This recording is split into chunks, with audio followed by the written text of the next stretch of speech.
It's time for you and me to have a heart-to-heart talk.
You promised, Jack, that you would go after you saw Anna.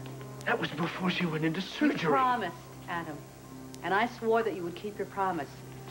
If you want to upset Gloria again, do yourself a favor. Go home, get some rest, get something to eat, and I will call you after Anna comes out of surgery.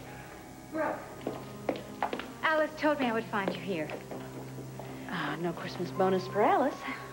Have you read this latest issue of Tempo? Why, yes, I have. I'm the editor of this magazine. Well, then maybe next time, before the next issue goes out, you should proof it a little more carefully. Feast your eyes on Kendall Hart's latest literary attempt.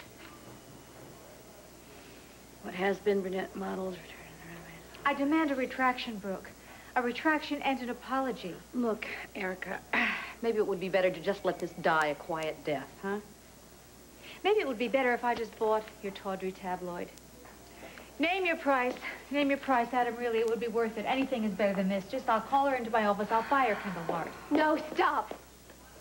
You can't do that.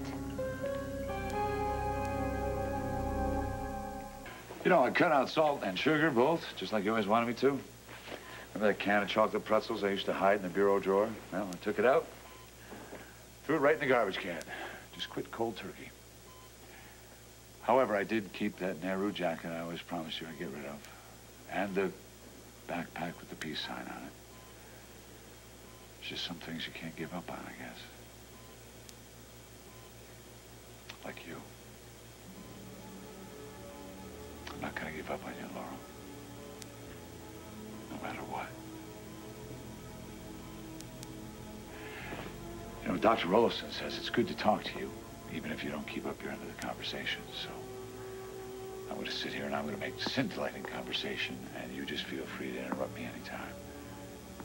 Because there's nothing I'd like better.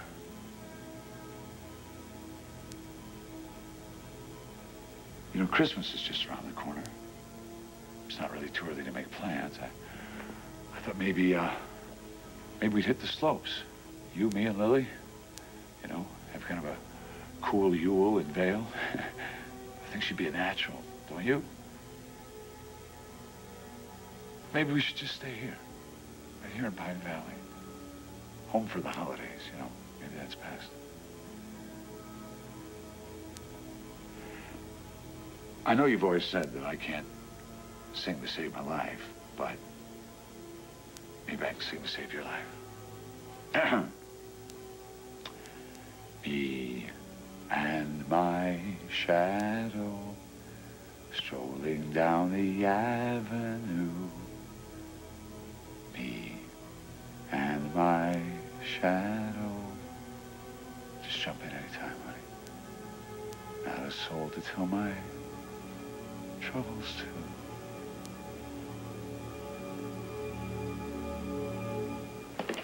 Tim, here's some bucks. Go down to the cafeteria, get yourself some lunch and a carton of mood juice, okay? You coming? No, I'm gonna stay here and talk to Jane. What, you need a ride to school? No, I got my bike. Helmet? Yeah. Okay, drive safe. I'll see you at home, okay? All right. Bye, Tim. I guess he didn't hear me. Seems to be a lot of that going around lately. Yeah, I hear you. Good, because I have something to say. Since Laurel's tragedy, I've been doing a lot of thinking. I mean, I realize life is so unpredictable. I've been up all night thinking about it. Yeah, me too. I mean, One day it's kicks, the next day it's kicks in the shins. And you can't live for tomorrow. You have to make the most of today. Words to live by. So I've made some decisions. I mean, I'm so glad that you and I see eye to eye. I don't think we should go through with our wedding plans. What are we, reading minds here? I was just talking to Myrtle about I think we should elope. Huh? You know, go to Las Vegas. The little chapel on the Strip. Today, right now.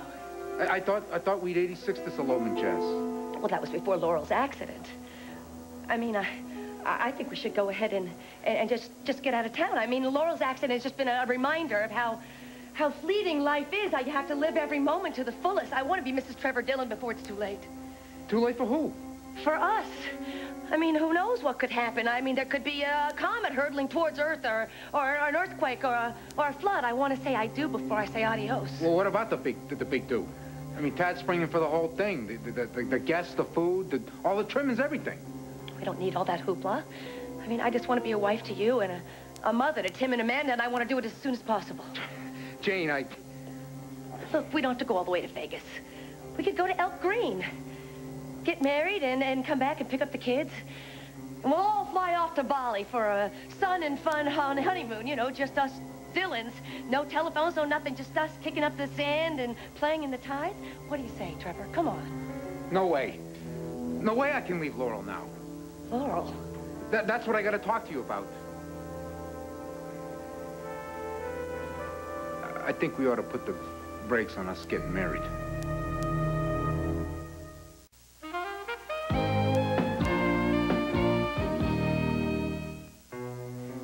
You don't want to marry me? I didn't say that. I just think with Laurel in a coma and all, it's better if we wait, out of respect. Respect? Yeah. Look, getting married with your best friend lying unconscious in the hospital is not the acme of good taste. You understand, don't you? Of course. Whatever you say, naturally. You're a brick, Jane. That's me. Yeah. I hope you're not planning to postpone it for too long, though. I mean, like you said, Tad's gone to a lot of trouble paying for the wedding and acting as father as the bride. I wouldn't want him to be disappointed. Yeah, I know. I just think it's better if we wait. At least until Laurel wakes up. What if Laurel never wakes up? Nix that. Accent on the positive. Laurel's gonna wake up, we're gonna get married, and we'll all live happily ever after. Yeah, something like that. Look, I'm gonna go downstairs to the cafeteria, see if I can catch up with Tim. I'll wait here. Yeah. Thanks for being a sport.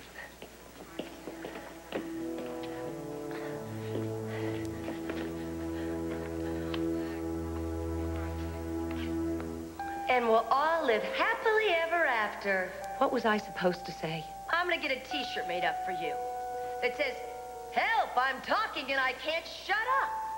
My whole world's falling apart and you want me to make like a clam? Trevor's postponed the wedding. Laurel could wake up at any moment and announce to the world that I'm Janet Green. It's a shame you lost the prescription for those pills you used to drug Harold with. You could use a couple of those doggy downers right now. Yeah, well, Harold is history. Wish I could say the same for Laurel Montgomery. Laurel is about as threatening as an eggplant on the food pyramid of life to you. It's your job to make sure she stays a veggie. Well, my singing didn't seem to get much of a rise out of you. Maybe a few jokes, huh? As I was coming over here, I saw this doctor in the hall. He was talking to this pretty young thing who was having trouble with her knee. And I heard him say to her, "What's a nice girl like you doing with a joint like that?" But bum. You know, I thought I might be a doctor one day. Actually, I thought I might be a doctor of philosophy. I studied all the greats. Plato, to do is to be. Aristotle, to be is to do. Frank Sinatra, doobie-doobie-doo. These are the jokes, kid. Yuck it up, will you, please? Okay, well, lucky for you, I saved the best for last. Ladies and gentlemen, will you please welcome the vocal stylings of the one, the only, Lily Montgomery.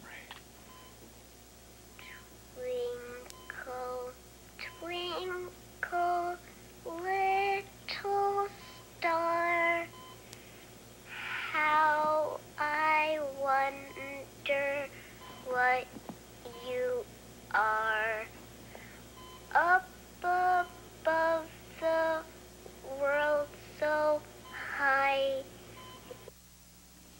sorry. No, I am. No, I lost it for a moment. I tend to do that if I don't keep busy. And I tend to dwell on the other possibilities, and I can't do that. I couldn't bear that. I couldn't.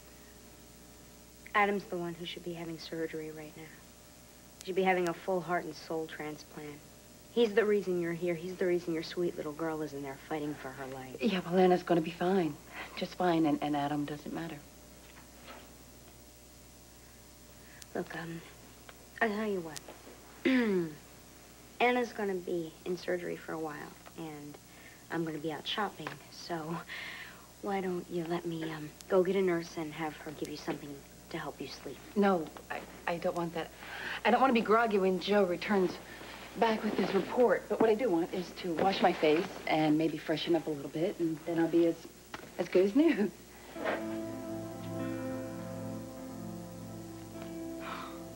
Gloria's gonna be shattered into a million pieces if that sweet little girl dies. I know. Do you think there's any way you could talk to her? Maybe help her understand what might happen? I can try. Good. Great. Thanks. I'll give you some privacy. No. You don't need to do that. Actually, it would probably be easier if you're here. Yeah, well, I mean, I just thought that... I know what you thought. Your thinking is outdated. I'm here as her friend. I'm here as your friend, too. Thanks. Okay, let me tell you something. I will talk to her. I will do my very best. Yeah, I know that. Look, Haley, I'm telling you, don't ask me to help her pick up the pieces once the divorce from Adam is final, because it's not going to happen. Not going to happen. I won't, I swear. My days as a matchmaker are long gone. Okay, all I want for Christmas is for Gloria to be okay, and for that baby to be okay, and for my father to get exactly what's coming to him. I might have known you'd follow me here. What was I supposed to do? So much for staying out of my way. You didn't leave me any choice. You can't make threats like that and then walk out. I didn't make any threats. I made a promise. And I've already made good on it. Shut up, both of you. My newborn daughter is in there in surgery, and she may die. She may die, and you two are standing here screeching at each other like banshees. Adam, I had no idea. Just thank I'm sorry. God that she's alive and well. Hold on to her for dear life. Well, surely you don't mean Kendall. Never mind what she's done. You gave her life. She's your flesh and blood. Embrace her. Excuse me. Brooke? Have they given some sort of a medication to Ed? Erica, give him a break, all right? He's out of his mind with worry. Yes, I can see that. But I had no idea that Gloria was this far along, let alone give birth. The baby was premature, and the chances for her are not very good. I'm so sorry, really. I mean, I had no idea. I never would have bothered either one of you. There was with no this. way of you to know about this. No way. And I swear to you, I didn't know anything about this, but believe me, I am more than happy to rectify the situation. Kendall, do you think that you can handle a special assignment for me? Anything. I'd like you to run back to Tempo. Okay. And I would like you to see Mrs. Babcock in Human Resources, and she will give you a check for 2 weeks severance pay. You're fired.